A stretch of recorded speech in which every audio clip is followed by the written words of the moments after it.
People think because they're funny in conversation, they can do stand-up comedy. They get on stage with open mic and they don't get no laughs. Dang. And they think that it's the crowd and not them. And it's like, no, it's you. You haven't taken the time. You were too arrogant to receive the lessons that are amongst you.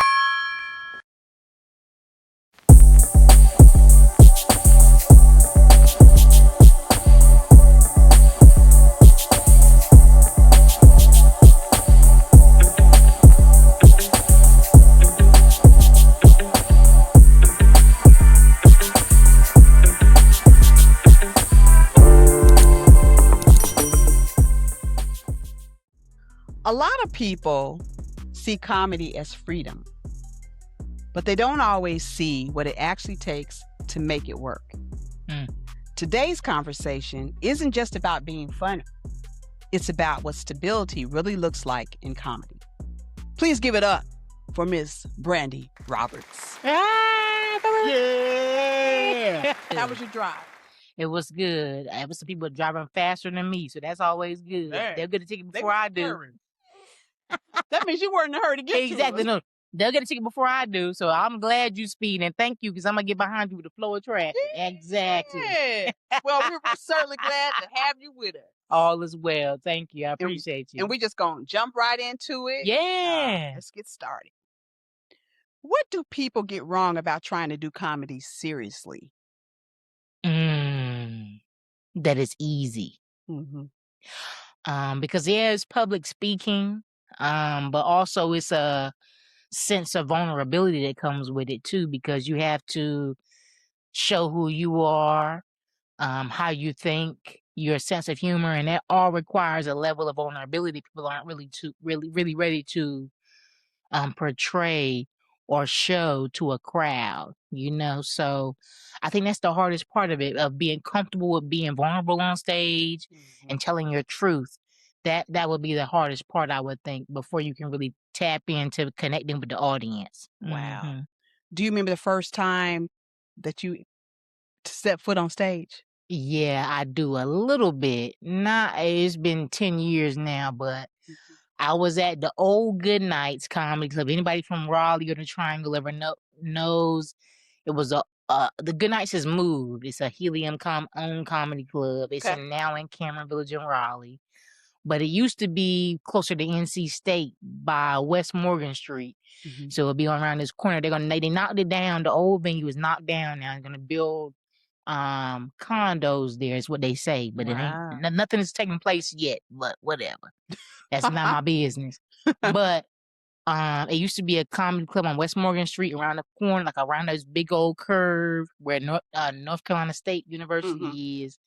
And that's where I started comedy in 2016, 2017. The end of 2016, 2017, I went to a first open mic there.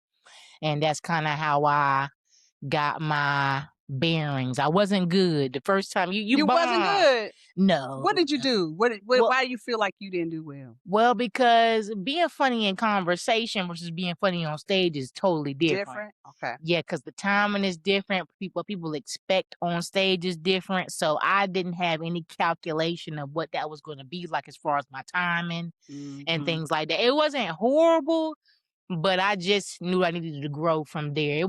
It hurt. Yeah. And when I realized that like something that I wasn't good at was still going to be good for me, I was like, well, I still want to do it, even though I wasn't good or I didn't get the response that I wanted initially. That made me feel like I can keep doing this, That was a challenge, wasn't it? Exactly. So I kept plugging at it, and here we are 10 years later, and I'm having a great time. Yes, that's good. That is really good. I'm glad you got that platform. You know what I'm saying? What part of it surprised you once you got into it? The politics of comedy. What? Yeah, because people don't tell you that, for one, comedy is a journey, I mean, I came up in a really special time where like internet was taking precedent over stage time and things like this. You could leverage the internet over your natural born talent to get you eyes as far as like agents and things like that. Mm-hmm. But as far as the craft itself, it's still what it is. You have to really get your laughs in real time, you know? And comedy is not necessarily racial, but there are ways that you can be pigeonholed as a comedian as far as typecast. Have you ever heard of anything like typecasting? I have. Yeah. Yes. So it's the same thing. Like, so me being an LGBT identifying person, when I first came out, I didn't want to be pigeonholed as a LGBT comedian. So I made it my business to be funny up front across the board. I'm a funny person across the board, whether you pigeonhole on my material as LGBT. I didn't do my LGBT material until about probably like 4 or 5 years in. I just wanted to prove my worth of being funny, to be on the show, to get my bearings, whether you put me in the hole of just doing one type of material. You know what I mean? So there's a lot of little small things about comedy that you don't realize, like race, sexuality, gender, that all plays a part in it, because a lot of women don't get bookings on shows. You know, if you look at lineups, a lot of white men, heterosexual men. But we're trying to break that stereotype and get more women on stage, more women on diversity. Yes. In general, to show different perspective. And I think that's very valuable now. So we're trying to do that. Now I try to be myself always and just prove the funny, so where I have to be booked whether you want me to or not. All right. Yes. Yes. What do you think about the African American women in the business? Like, so like Monique, her situation when she felt like she wasn't getting paid the coins that she felt like she deserved to be paid for. Do they really go by the audience? How do you bring the audience in with your name? Is that how it goes? I think there's a validity to Monique's qualms or concerns with comedy as a whole, as an industry. And the playmakers that have the funds to make things happen, like the Tyler Perrys and things like that. But I do think there is also a responsibility of the artist to also remain marketable too. You can't play victim, you know what I mean? Even though I have every right to be a victim, it's not marketable for me to be a victim, if that makes sense. It does. You know what I mean? I have a story to tell, but I don't want that to be my only story. You know what I'm saying? Because I always want to draw inspiration for other people as well, to chase their dreams and be themselves, etc. So in a way, I do empathize with Monique, and I do feel compassionate to her situation. However, she has more resources than I do. You know what I mean? Yeah. So I feel like there was a way that she could leverage her own fame, her own thing, to cater to something that's her, that caters to her personality and her relevance in the industry of its own. You know, with the internet, we can do so many things, you know. And the types of content that we produce can draw its own audience. I don't feel like she was doing enough of that. Yes. But I do think that her concerns and her qualms with the industry were valid. How she went about it, I can't say, you know what I mean? But everybody moves in their own way, you know? And with me, I just try to be as authentic as I can and be as honest as I can, and I try to be a mouthpiece for those that I feel like are less privileged in the industry, and try to make sure that those concerns get some kind of platform or some kind of eyes or ears on it, to be like, hey, this is not a streamlined kind of industry. It is definitely has its challenges, but for women of color especially, let's platform ourselves, because we don't have the same story. Black people are not a monolith. You know what I'm saying? So I try to make sure that that comes across in its own way. That's good. That's good that you do that. Wow. I appreciate that. Yeah. Yeah. There need to be more people like you. No, but anyway. What do people not see behind the scenes? I mean, you talked a little about the politics, but is there anything else? What do people not see behind the scenes? And I'm working real jobs outside of comedy. Yes, yes. Okay. You know, comedy, you don't get into comedy for the money. Let me be clear. You don't get into comedy for the money. The money comes on the back end, you know. You get into it for the expression. You get into it for the connection. You don't get into it for the money.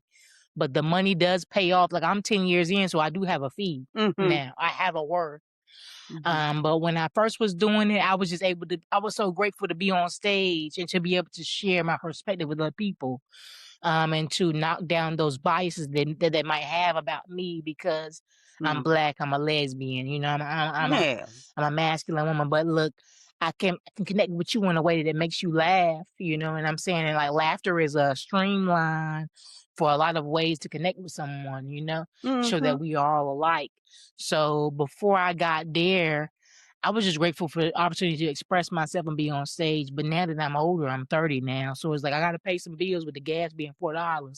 Definitely got to pay. And steady climbing. Okay. But you know, with that being said, I don't ever work comedy to feel like work. Yeah. That's always been the goal for me because it's always been about expression. I do want the money as far as making a living and being compensated for my time, but doing it for recognition and all that does not faze me. As far as, you know, the expression itself, it gives me a relief in my soul and in my spirit that I am also a person that has a perspective that matters and that is here for connection of other people that don't feel like they belong in another place. You know what I mean? So that's really what I utilize the art expression for. So that's what I would say. You know, people don't realize how much it takes the requirement of giving of yourself for that to be received and expressed properly. When did it hit you that this actually is a grind? When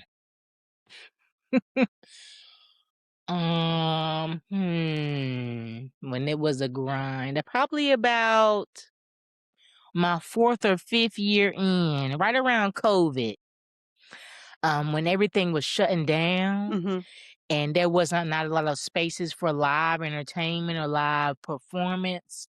That hurt. Yeah, because comedy is a what's the word? It's a what's the word? It's an experiment. It's a live interaction. You know, you can't do it rehearsed. You can't do it's a real live thing where you need the feedback of the audience that moment. To know if you're valid as a comedian, as an artist, as a live performer, you know? And when everything shut down, I didn't know how to react, so I just went online. I started doing live shows as far as like in my house, in my living room. With other comedians. I would do a live open mic and I would do it for about an hour to 45 minutes with people on my Instagram, Facebook. I would do that online, trying to be funny, so I never lost my stage presence. You know, so I have never had a break in comedy for 10 years. I've been doing it straight for 10 years. People, it happened with COVID. They were like, I took a year off. I took 2 years off. I never experienced You never did that, right? No. So I never lost my stage presence for one, which I thought was very crucial for your performance, you know, on stage. So for 10 years, I never stopped. I just kept going. I found another way to be effective.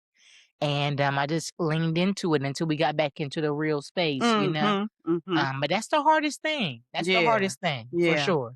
Yeah. You have to have contact, though. You do. For what you're doing, for sure. You do. You know? Definitely. It gives you validity as an artist, as a live performer. That's for sure. right.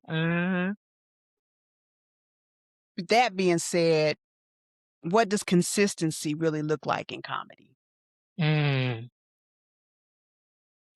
Being persistent. That's interesting. Yeah, being persistent. You don't want to burn yourself out, but you do want to be in enough places where you're still being relevant to the emerging comedy scene around you. Because there's new comedians emerging every day. Every 60 to 90 days. Is it? In Raleigh Triangle, we have comedians. Because the comedy club's cranking out classes. So there's new They are? Oh, yeah. I didn't never hear that. There's new comedy students coming out about every 30 to 60 days that think that they're a top comedian, even though they just took a class. You know? Yeah, I just learned that you guys do that. Take classes. Yeah. Just by having people come on Stand the Up show. 101 is a thing at Good Nights, at Moonlight Comedy Theater, at Moonlight Stage Company, you know.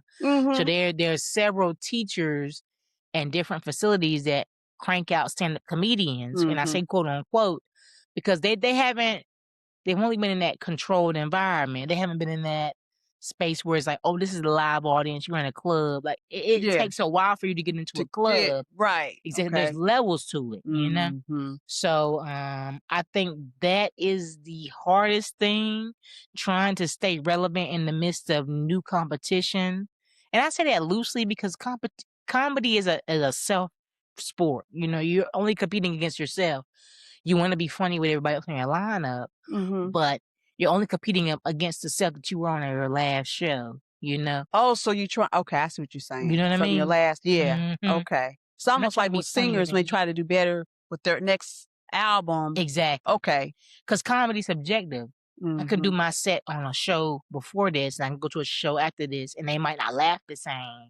But as long as I'm consistent with the jokes that I give and the personality that I portray on stage, I'm still being true to myself, you know? So sometimes it's the crowd, sometimes it's not, sometimes it's you, sometimes it's the delivery, sometimes it's the pace, sometimes it's the environment around you.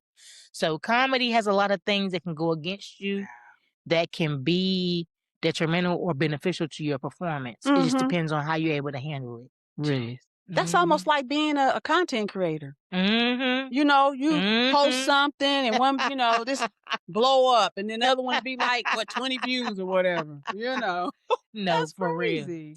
Content is different on beats, and I think that I'll attack it when I'm ready, but I don't have the focus for it, you know, right now. Yeah, it's a lot. I can get the same organic growth doing shows to shows to shows in person.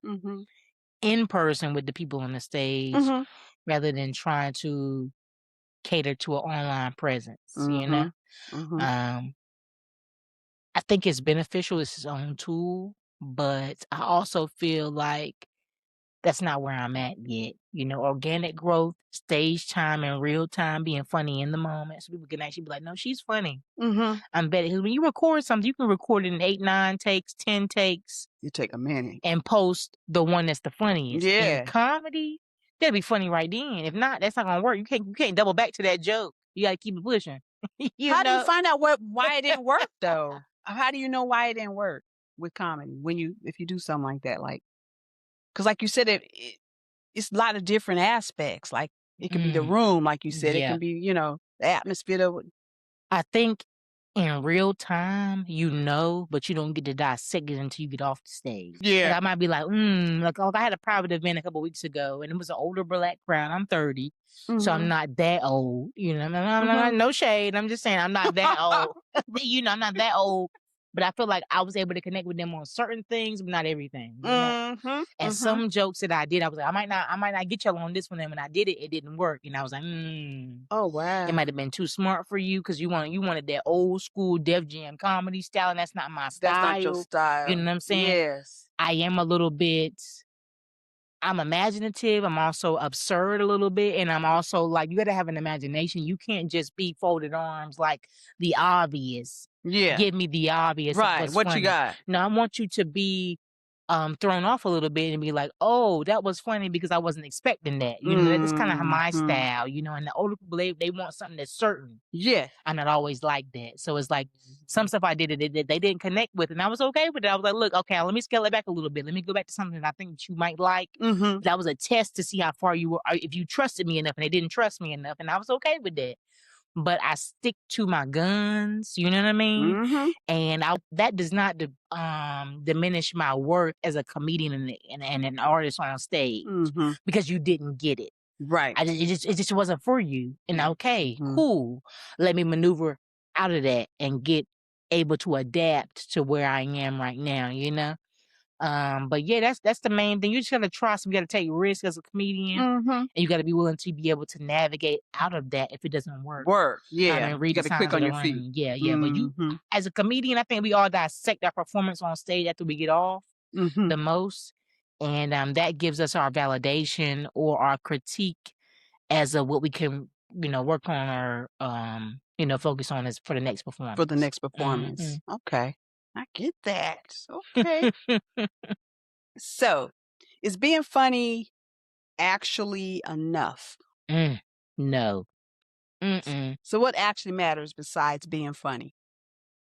What I learned later after doing comedy was it requires a level of business acumen as well. I don't have an agent. I don't have a manager or anything like that. Everything that I book is me. They reach out to me directly. I figure out if I'm okay with them on my calendar, and I do that. I haven't acquired any representation yet, and that's a level of its own, right? There's some peers of mine that have that representation and are getting great representation as far as platforms like Netflix and things like that. Shout out to people on Funny AF with Kevin Hart. I know about 7 comedians on that right now on my phone. I have their numbers, and I'm like, you're on Netflix now? That's crazy. That's crazy. I'm so happy for you. You know what I mean? How do I get there? You know what I mean? Exactly. That inspires me to be like, wow, it's attainable. You know what I mean? Because anybody that knows anything about success, you're about 6 degrees separation between somebody that's where you want to be. You know what I mean? So in comedy, that's very relevant because comedy is a small community, But what I will say is that people that are doing those things, it's just a matter of time. You know what I'm saying? That's got to keep being consistent and doing what I feel like is right for me. And the right people will be drawn to me because I'm still being adamant on pursuing that dream. You know what I'm saying? Yes. Just because the eyes aren't, that doesn't mean that the jokes don't hit and the talent isn't there. So that's kind of what I've learned along the way. But yeah, comedy is very subjective, and you have to just meet the right person at the right time. Yeah. It's almost like being at the right place at the right time with art. Exactly.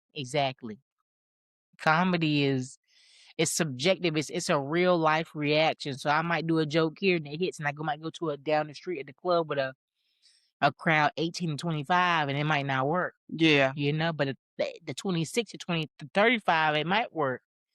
It's a level of relevance. It's a level of delivery. It's a level of comfortability with the comedian, with that crowd, and how you set it up, But you have to have tough skin doing Oh, yeah. You can't let stuff bother you. You have to have a level of confidence before you get on stage. Better. And because black people especially will draw that out. If you're not confident on stage, I'm telling you, they'll sniff that out. Just like when Bernie Mac says, I ain't scared of you, beep, you know what I'm saying? I use that sometimes because it's like everybody knows that line, you know what I'm saying? But it's like, it's to prove a point. Like, I'm not here for your valid. I want you to laugh. I don't need you to laugh. You know what I'm saying? It would be great if you do laugh, but I'm here for the expression. And if you can connect with me, that's wonderful. I would love for you to connect with me. That's the goal of the show. That's why I'm here. But if you don't connect with me, that's on you. Right. Right. I'm still be myself. Right. You ain't hurt me none. Exactly. I'm gonna keep plugging away. Yeah, exactly. What's something about comedy that people don't say out loud? It's harder than it looks. People think because they're funny in conversation, they can do comedy, stand-up comedy. And I've seen people that are funny in the workplace, are funny amongst their friends. They get on stage with open mic and they don't get no laughs. Dang. And they think that it's the crowd and not them. And it's like, no, it's you.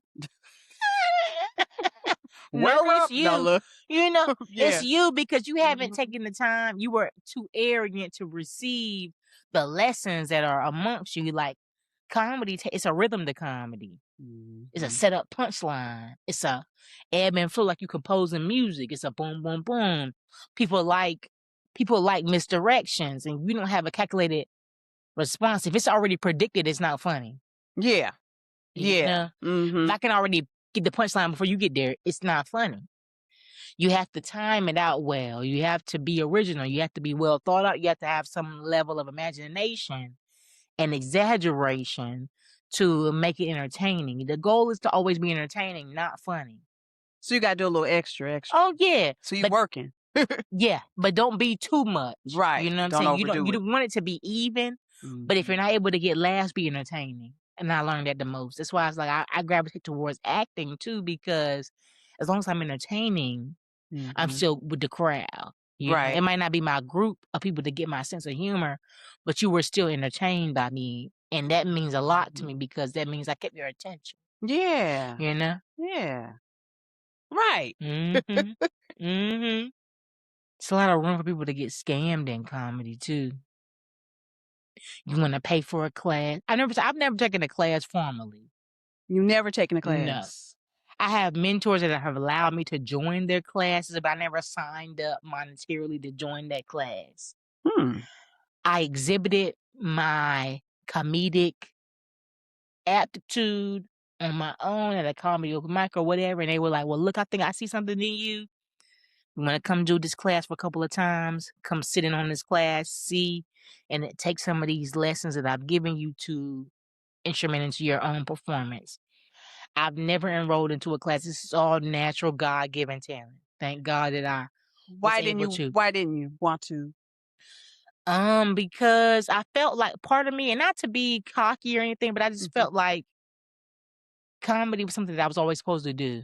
I just was late realizing it. Let's see. Because the family that I had, they wanted me to have something that was straight on success. You be a doctor, you be a lawyer, the regular things that will show aptitude of success. Artistry wasn't one of those, you know what I'm saying? They were especially in the realm of education and educators and academia. So they thought that artistry was not success. It didn't equate to success, and they didn't want you to pursue that. And so I was like it's not reachable. Yeah. Like it's not realistic for you to pursue art, right? Or a level of expression. So how dare you do that? We've shown you ways to be successful in other ways that were certain. You know what I mean? So yeah, I came out as far as an artist late, even though I always appreciated the arts early. If that makes sense. It does. It really does. It really shouldn't matter when you start, as long as you start. Yeah. You know. Yeah. Having that encouragement. They did not encourage me until late. Yeah. Now they on board. They be like, oh, when your next show? It's like, see now they. It's like, well, I actually don't want y'all there. Actually, I actually don't want you there. I'm talking about you. Actually, I'm talking about you right now. Don't be there. Wow, I know that's right. Now, how different does it feel being on the other side of it? Because now you're venturing into some other stuff. As far as being on the other side, as far as like performer versus producer? Yes, performer versus producer. You know, you did the festival. What was it? The North Carolina Oak City. Yes. Oak City Comedy Yes, Festival. Oak City. Yes. So producing versus performing is its own thing, right? So when you're performing, it's all about you, getting your jokes off, getting your personality off, selling yourself to the crowd, right? With producing, it's more like you have to facilitate the experience for the other talent and the crowd itself with no focus on yourself. You know what I'm saying? It's all about being selfless, providing the environment for the other artists to get their personality and jokes off. You know what I mean? So if you do have a great set, of course, great, wonderful, but it's not about you. You know what I mean? As far as me being a solo performer, I was like, oh, I want to do I want to have people to connect with me and come up to me after the show and be like, oh, I loved your set. When you're producing, it's not like that. You don't want people to come up to me. You want people to observe the talent that was before you or after you and to really give them their flowers, you know? But the comedy festival is a different level of notoriety, but also pressure to produce a quality environment for performers. You know what I'm saying? 'Cause you want all the shows to be great. Yes. You want all the crowds to be receptive, and you want all the businesses to feel like they've invested in something that was quality. You know? So that's a little more business than it is talent and expression and art. but it's still a level of creativity that you need to have to it, you know what I mean, to maneuver between. What made you want to go that avenue? My mentors, Matt White and Shadi Diaz, actually gave me a invitation to join the team. Okay. They started the festival in 2017 before COVID, and it was a 2-person team. And after some time had came on, they wanted to bring it back last year. And they were like, "Well, I think it's time that you join us." You know what I mean? Like they feel like my talent had developed to a certain degree, and they thought that my personable skills and business acumen was up to where I can help them and be beneficial to acquiring sponsorships and venues and partnerships with other businesses that could really help leverage the festival to a new level. And I'm grateful to them for believing in me because that's something that I never, you know, thought about as far as being a consultant or a level of being a person of marketing and things like that. So the fact that they actually extended me the opportunity to be like, "Hey, you're responsible for this," and then when that festival came across in 2025, we were able to do a lot of things, and I was like, "Oh wow, okay, I see what you mean." I'm grateful for that experience, and now 2026, I'm trying to take it up even more, you know. Okay. So yeah, shout out to them. They That's saw cool. something in me that I didn't see in myself, That's and right. able to exhibit those qualities that they saw. That means a lot only to That's all me, right. but to them, you know. Yeah. And then you never know who's watching you. Who's Oh paying yeah. attention, girl. Shout out to Ryan Davis. We had Ryan Davis pull up on us, which is crazy because Ryan Davis taking off with Ali Sadiq producing his, comedy specials and things like Yeah, that. that is so cool. Charlotte, North Carolina, very own, Ryan Davis in the building. Top 5 comedian, top 3 comedians on the way right now. Wow. I'm doing great stuff. We Yeah. had Jared Waters, which is on Kevin Hart's Funny AF right now. We had Piers Sachet, 2025. So I'm just excited to see what we can do 2026, you know? We have a lot of emerging comedians that are very funny in the Black and multicultural space that can draw a crowd, and they were able to come and be received in our Triangle area. So I appreciate that. And North Carolina's been slept on for a long time as far as an incubator for talent.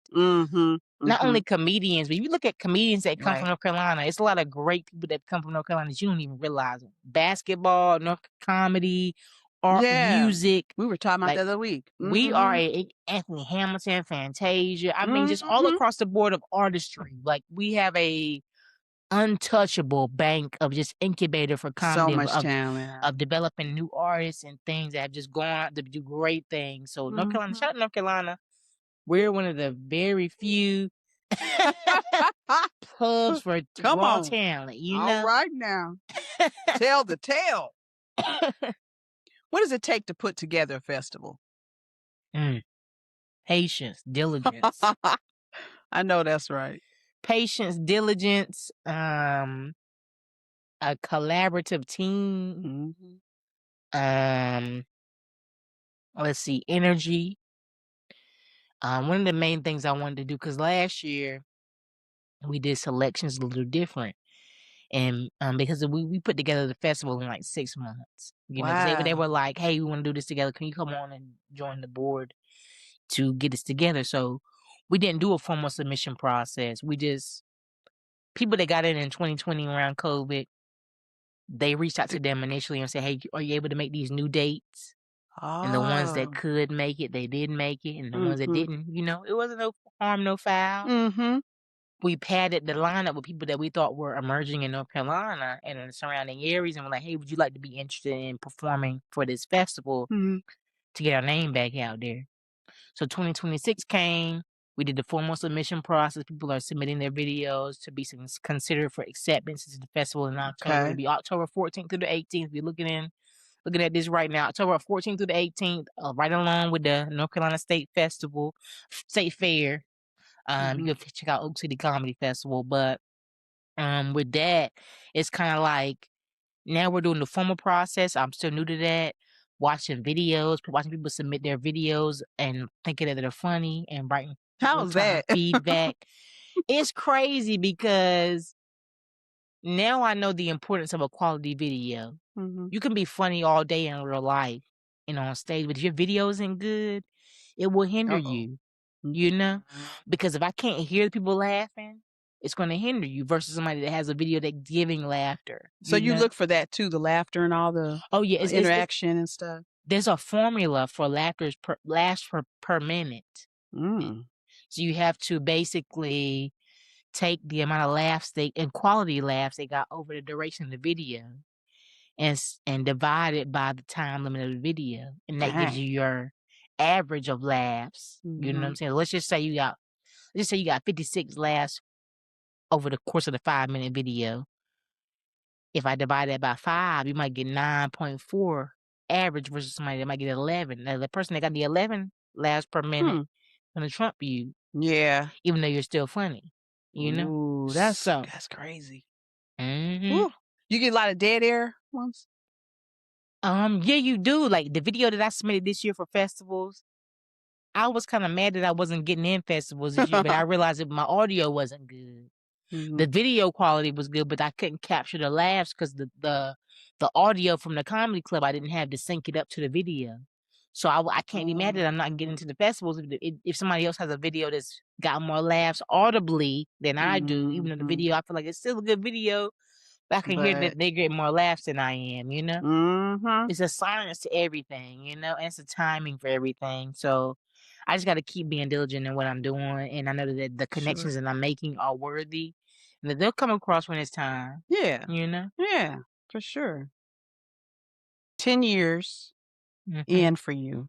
Yes. What feels different now? 10 years.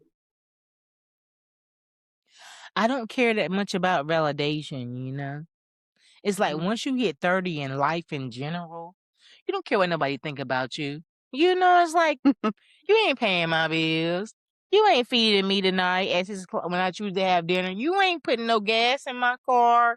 You're not doing anything to benefit my life. So your opinion is null and void. It's like, yeah, I hear you. And you're entitled to that opinion, but it's not benefiting me in the now, in the moment. And it's not giving me anything that's going to benefit or hinder me in that now either. You know what I mean? And I think the more that I get older, the more it's like, oh, okay, be true to yourself, be who you are. And my Aunt Judy, rest in peace, my Aunt Judy, she was one of the first people to tell me, to thine own self be true. Know what that meant until I started doing comedy for real. When she passed away, I was like, dang, what does that mean? And I found a book that was called To Thine Own Self Be True.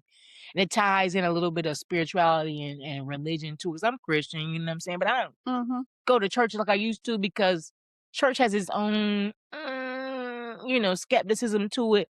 But I am true to my soul and what feels right to my soul. You know what I mean? And I don't know that God know who I was before I came out of the womb. You know what I mean? So to be true to myself is to honor him. You know what I mean? Because he already knew who I was. So it's like, in order for me to be who I am is to be comfortable in my own skin. It's to be comfortable in my personality. Is to be comfortable in my experiences with life to make sure that I can connect with somebody else in this life that might not have direction at that time. You know? So yeah, that's what I feel like is the most beautiful part of this experience, for real. It's so relaxing.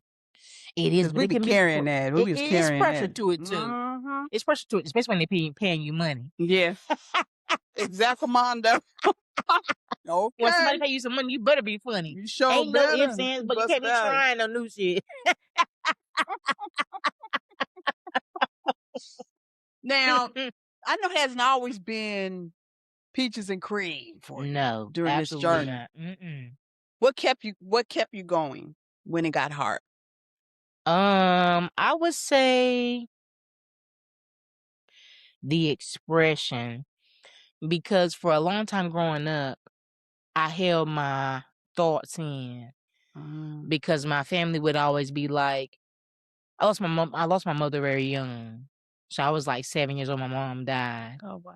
Sorry. And my father wasn't really there. So I gravitated towards my granddad and other men for guidance and other women in my family household for, direction and things like that. But I knew that early on that I needed to grow up on my own and establish my own level of mindset and security for myself. So I would say that, trusting myself, trusted my vision for my life. Those were the main things that I thought would be beneficial for me, and those were the things that I would be able to control as far as how I was portrayed to other people. You know what I mean? What almost made you stop when you were going through that? Because I never stop. You know what I mean? I don't even know what it means. Like I might have some lapses in bookings in between weeks, but to be like I'm done, like I'm taking a break officially, I've never done that. You No, know? you never wanted to quit? You Never done that. I might be Okay. like, yeah, this sucked. I bombed last night, but let me do another. Because they say you're not as good. You're only as good as you are on your last stage. You know. So if you bomb last night, I want to get on stage tomorrow to make sure I have a better set. Right. So I've never experienced that. You know, like I don't know what that feels like. I don't mean that in any cocky way. It's just like that's a true statement to myself because once I realized I could do comedy, it was like, okay, this is an expression that I like, even though I might not be good at it yet.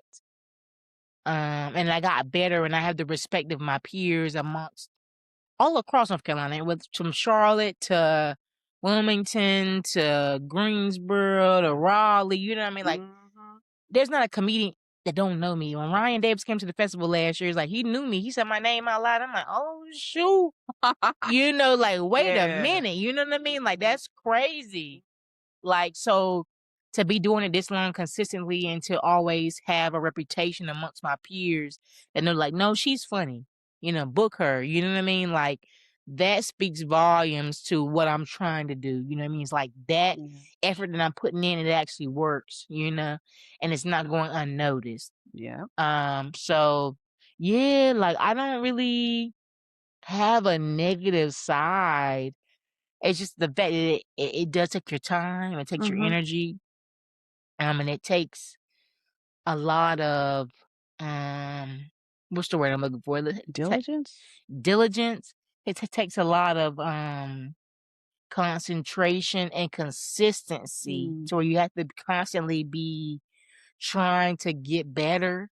You just can't just can't go up there all willy nilly. You just can't go up there unrehearsed. It has to be stuff that's been vetted within another crowd to be like, oh no, it might not work with you right now, but I can doctor it up to make sure that it works in some way. Well, I guess you gotta know your audience though, right? Oh yeah, for sure, for sure. But sometimes you got to find your audience out in the real time.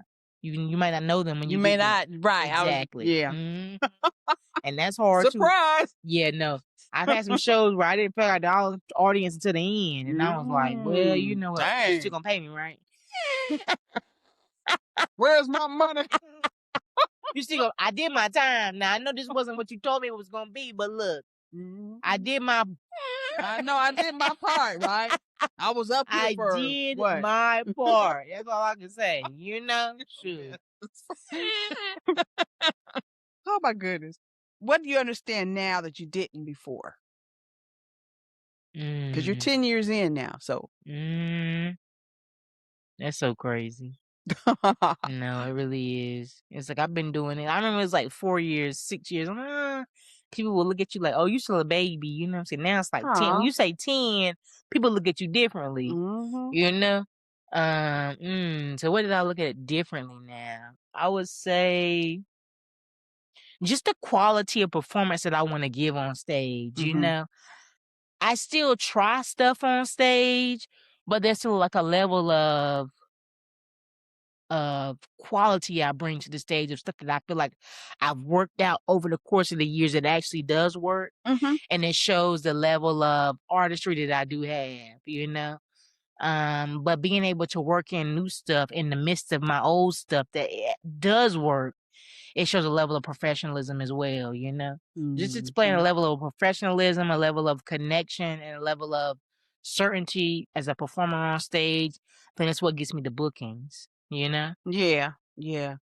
So are you not interested in having a manager or someone doing your bookings for you? No, I want to have a manager. I just don't know how to find them. If you're looking at this right now, please hit me up. Well, B. Roberts Comedy. You know, ask them. They might help you a little bit on that end. Now, how has your definition of success changed? Well, my level of success isn't even tied to comedy. I tell people all the time that my level of success for me, or the meter that I measure success, is my ability to be a dual citizen somewhere else outside of America. Okay. Okay. That is my level of success. You know what I mean? Like, I think about Tina Turner and they moved to Switzerland. Or you think Yep. about any Black artists amongst the Harlem Renaissance. They went to France. They went to Europe or wherever else to receive acceptance. You know what I'm saying? When they were in the height of their artistic expression. And I've always had a longing to see the world and be amongst other people of different cultures and things like that. So I think that's my level of success for real. And I haven't reached that because I haven't traveled enough outside of the US, you know. But that is success for me when I can be like, oh, I live so and so. I don't have to be dependent on money from a US dollar. Yeah. I might be getting pesos or British pounds somewhere. You know what I'm saying? I know that's right. You know what I'm saying? So I don't hinder myself or what's the word? Diminish myself to just US dollars and things like that. I think that I have a level of comedy that once that I get the opportunity to express it or experience it across seas, I'll be able to perfect that and be eating for a while. All right now. And you will. Yeah. I like that. Yes, ma'am. Yes.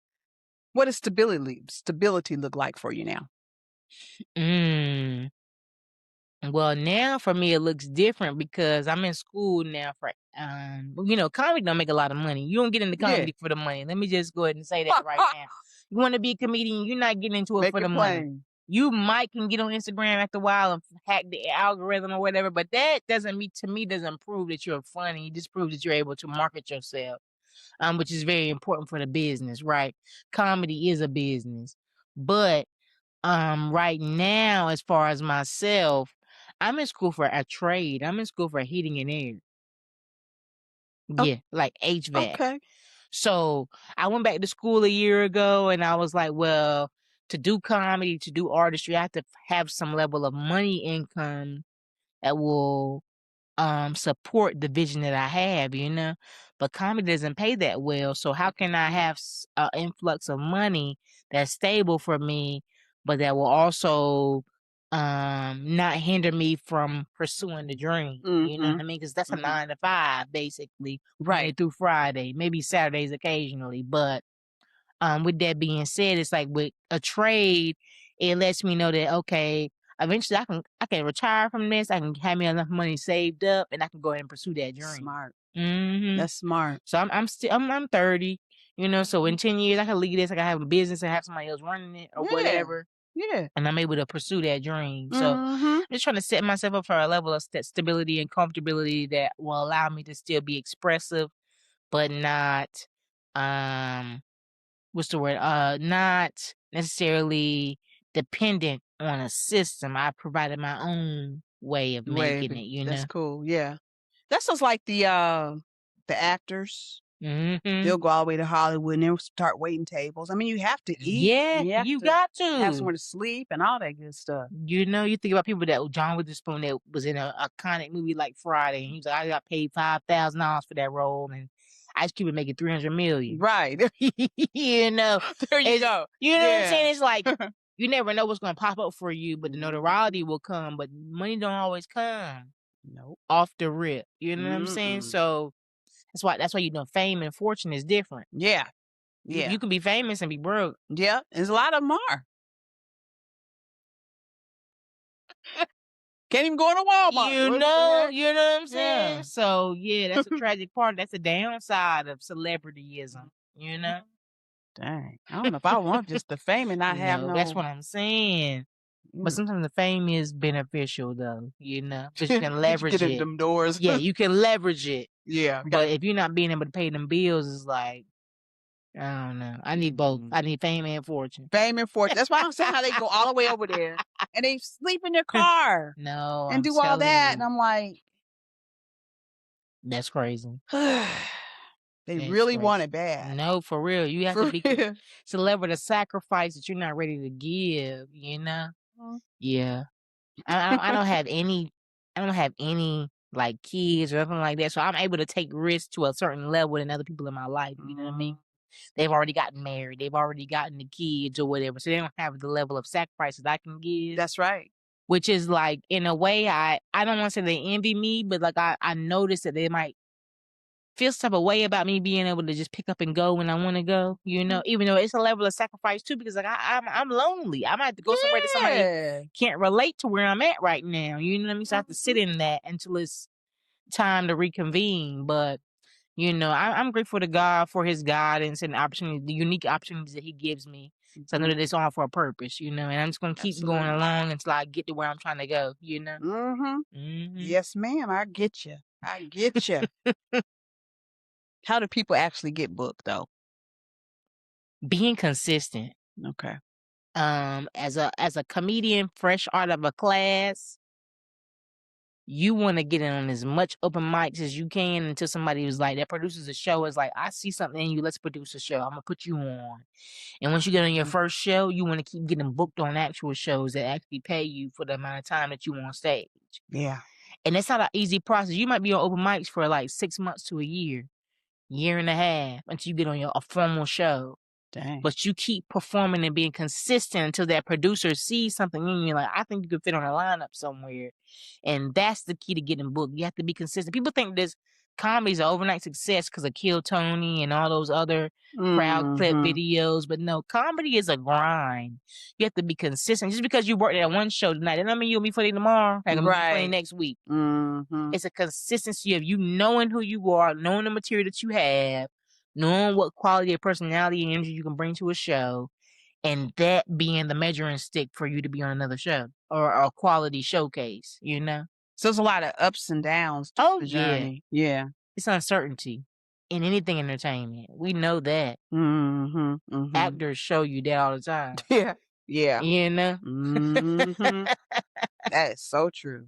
What separates people who last versus people that don't?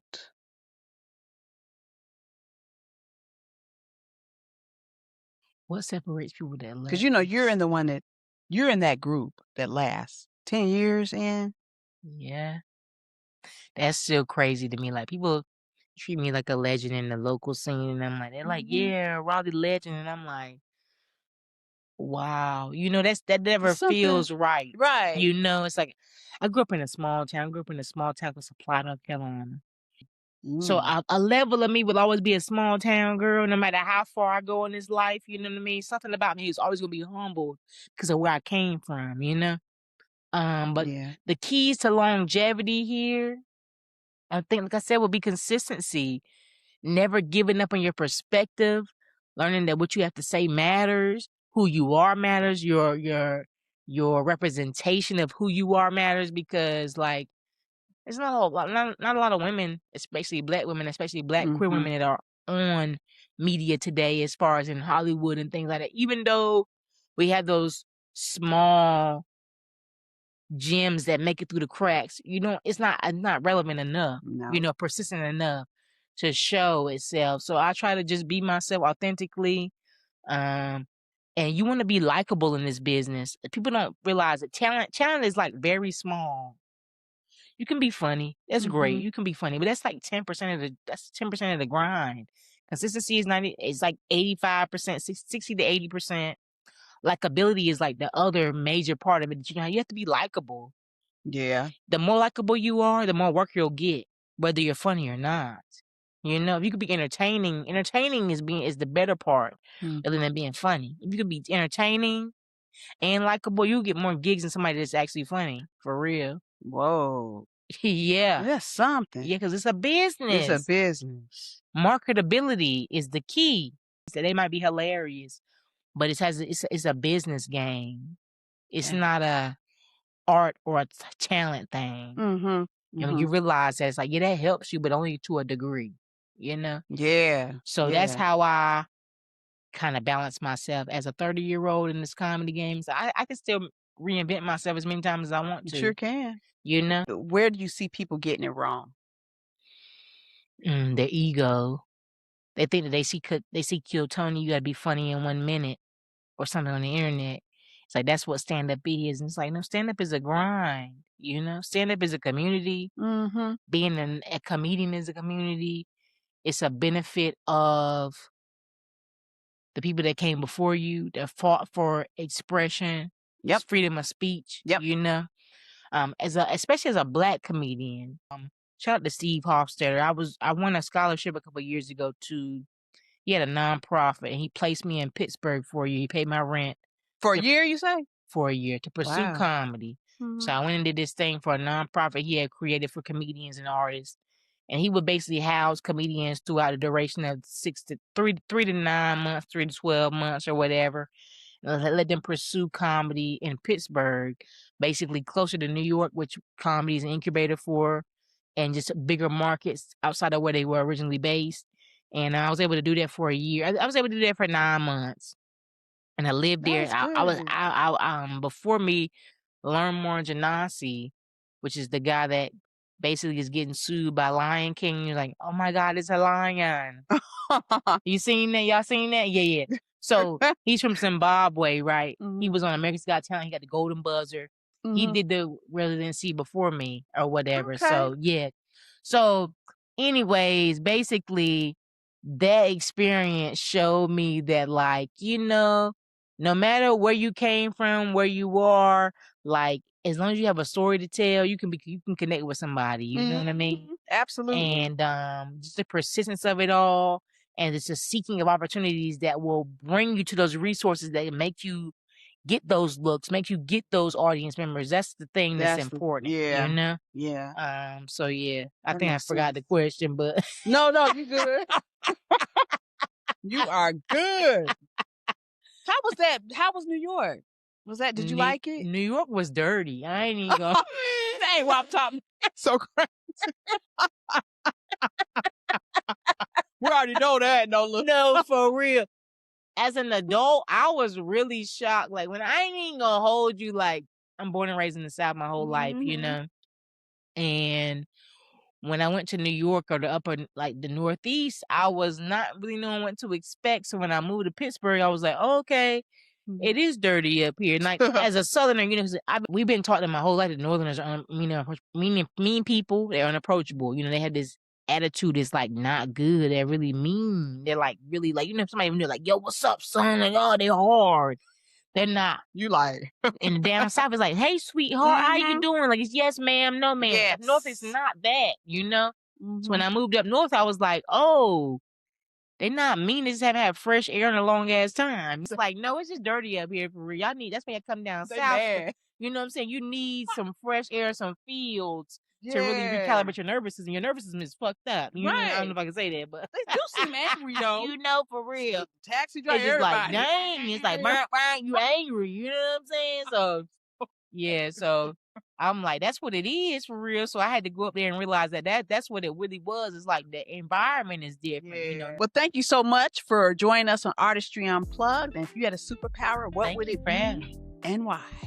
If I had a superpower, I would say, well, there's two. So I would like to be invisible and I like to fly for 2 different reasons. So if I would fly, that would combat the stereotype of Black people being late to stuff. I could get there. I could leave with 5 minutes to spare. That's like quick and hurry. That's like being home. That's like working remote. You know what I'm saying? I could roll out of bed at 2 minutes till and get online. I'll still be there. You know? But if I fly, I can get there on time. You know. But also, the second one will be like, if I'm invisible, I can see people's true self.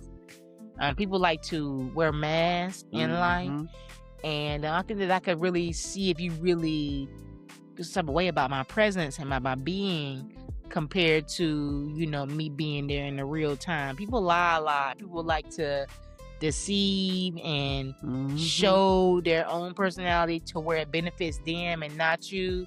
And that's just not me. So I think that will help me create boundaries quicker. Yeah. Cut people off that weren't meant for me. You know what I mean? Because I'm a kind of person, I like to heal. I like to provide and like to do things that are beneficial to my greater group.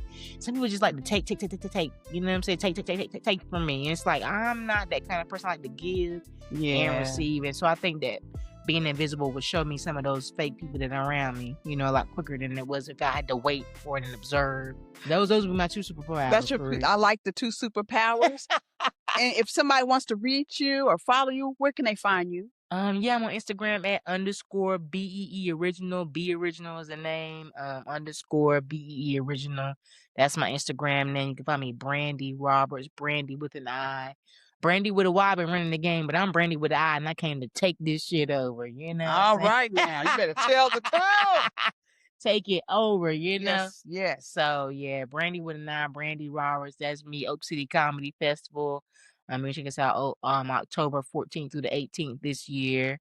And yeah, just BE original. You can find me anywhere on that platform, and you see my link tree and all my little other media outlets and things like that, as far as articles go and like media sketches and things like that I have produced outside of that. Cool. Thank you. And what I'm taking from this is that stability doesn't always look like security. No. Sometimes it looks like building something people don't see yet. I'm Denise Michelle, and this is Artistry Unplugged, where artists reveal their true colors. Thanks again, Miss Brandi Roberts. Thank you. Wish you all the best. Till next time.